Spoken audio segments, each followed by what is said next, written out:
안녕하세요. 번역은 25년, 강의는 15년 차 미소번역가 황소연입니다.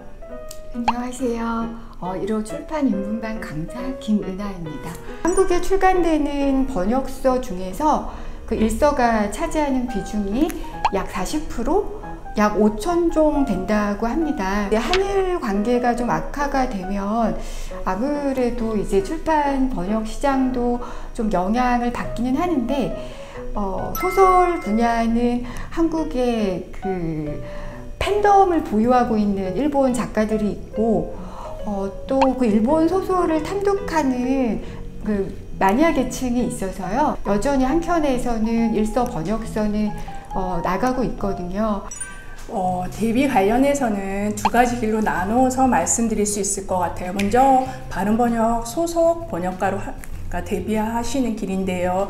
바른번역 소속 번역가로 활동하시려면 꼭 통과해야 할 관문인 샘플이라는 관문이 있습니다. 샘플 통과하시는 분들 보면 당연히 번역을 잘 해야겠죠. 하지만 실제 현장에서 보면 골 결정력이 정말 필요한 것 같아요. 그러니까 샘플은 원서 서너 쪽 짧은 분량을 누가 더 잘하느냐를 겨루는 일인데, 그러다 보니까 아주 짧은 순간에 자신의 모든 것을 아낌없이 보여주셔야 해요. 이때 필요한 것이 골 결정력, 다시 말해서 당당함, 그리고 자신감입니다. 편집부에서 봤을 때 새내기 번역가인데 게다가 번역분이 흔들리면은 좀 소심하다면 아무래도 그런 분께는 번역을 선뜻 맡기기가 어렵겠죠. 그런 의미에서 당차게 당당하게 자신을 어필하시는 분이 더 빨리 확실하게 데뷔하시는 것 같아요. 그리고 만약에 직접 출판사 문을 두드리시는 홀로서기 하시는 분들의 공통점을 보면 꼭 해내고 말겠다는 간절함, 그리고 지치지 않는 도전 정신, 마인드, 여유가 있으세요. 그래서 끊임없이 기획서를 출판사에 돌리고 또 돌리면서 정말 지치지 않고, 그러니까 트라이 하시는 분은 언젠가는 꼭 데뷔하시더라고요.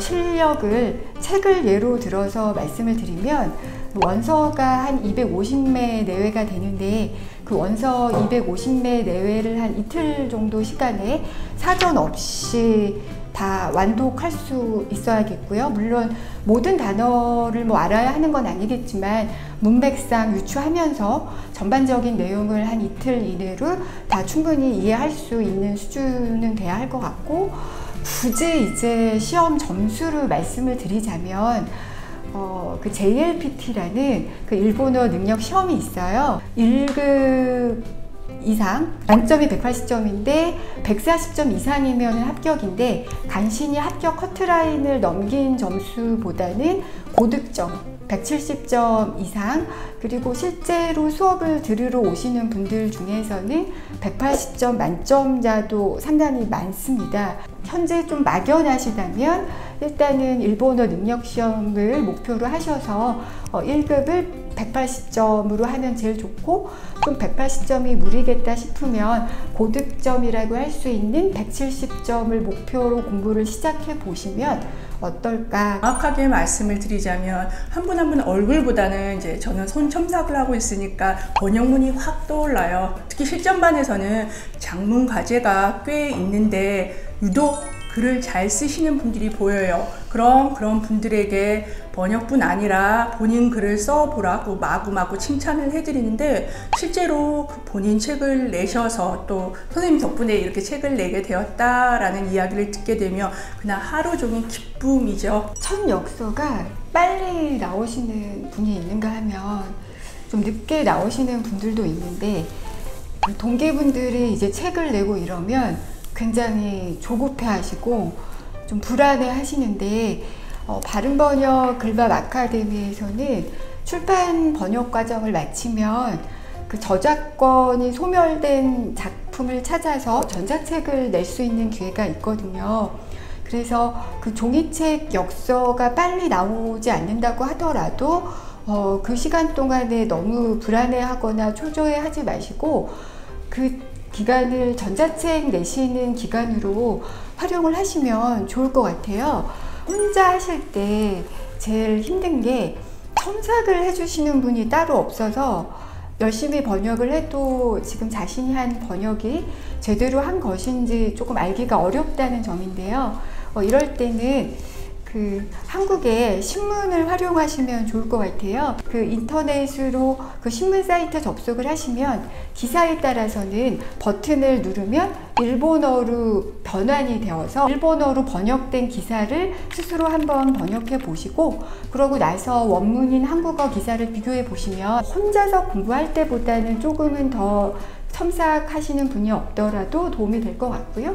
조금 긴 텍스트를 혼자서 공부해 보고 싶으면 요즘에는 한국의 유명 작가의 소설들이 일본에 번역이 많이 되어 있습니다. 예를 들면 김영하 작가님의 책이라든가 김금희 작가님의 책을 아마존 재팬이나 교보문고에서 찾아서 일어로 번역된 책을 구매를 하시고 일본어로 번역된 책을 스스로 한번 번역을 해보신 다음에 이제 김영하 작가님이나 김금희 작가님이 쓰신 책을 비교하시면 어떻게 하면 더 문맥에 어울리는 표현을 쓸 수 있을지, 어떻게 하면 좀 더 뉘앙스를 살릴 수 있는 표현을 쓸 수 있을지, 혼자서 공부하기 어려운 부분을 이런 방법으로 하시면 상당 부분 도움이 될 것 같습니다. 저는 출판 번역가를 지망하시는 분들께 두 가지 말씀을 드리고 싶어요. 그러니까 먼저 출판 번역가라는 직업이 정말 애누리가 없는 직업이라는 점, 딱 노력한 만큼 결실을 맺을 수 있다는 점에서 저는 그 점이 되게 매력적이었는데요. 그러니까 어떤 백그라운드보다 이렇게 당당하게 실력으로 승부를 걸고 싶은 분이 있다면 꼭 출판 번역에 도전해 보시라는 이야기 드리고 싶고요. 다만 실제 이 업계에 뛰어들기 전에 현실적으로 한 말씀을 더 드리면은 통장을 조금 두둑하게 굴리신 다음에 뛰어드시면은 훨씬 더 여유롭게 지치지 않고 잘 버틸 수 있을 거라는 이야기 꼭 드리고 싶습니다. 그리고 만약 글박 아카데미에서 뵙게 된다면 김 선생님이랑 저하고 출판 번역가로 향하는 조금 빠른 지름길로 안내해 드리겠다는 깨알 홍보를 하면서 이만 마치겠습니다. 감사합니다. 감사합니다.